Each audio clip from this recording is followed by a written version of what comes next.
La ficción tiene todo el derecho de utilizar, manipular, tergiversar la realidad en función de una narrativa, porque la novela es es un juego en el que hay una regla que la conocen desde el principio el autor y el lector. El autor le dice al lector, yo te voy a contar una mentira y esa mentira voy a hacer todo lo posible porque tú te la creas, sabiendo que te estoy contando una mentira. Estoy haciendo ficción.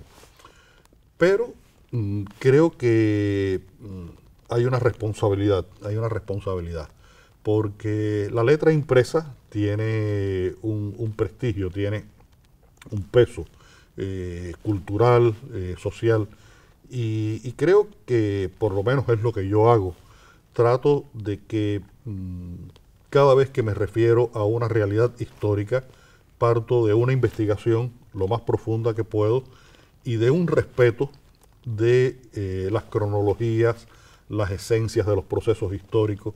Y ahí lo que hago es que la ficción entra a la hora de ver los comportamientos cotidianos de los personajes.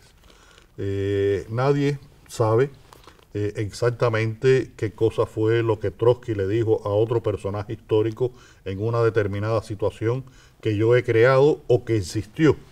Y esa conversación, por supuesto, es ficción.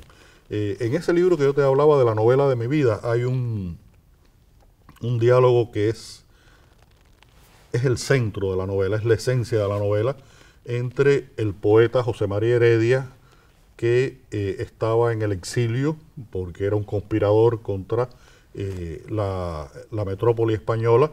Le permiten regresar a Cuba desde México y tiene un encuentro con el capitán general español de la isla. Se sabe históricamente que tuvieron ese encuentro. Nunca se ha sabido qué cosa fue lo que hablaron.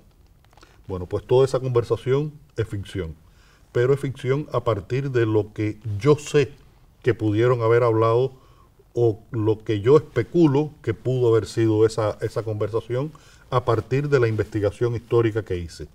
Es decir, que si Heredia y el general español no hablaron lo que yo pongo en la novela, pudieron haber hablado lo que yo pongo en la novela a partir de mis investigaciones. Y trato de ser muy respetuoso en eso.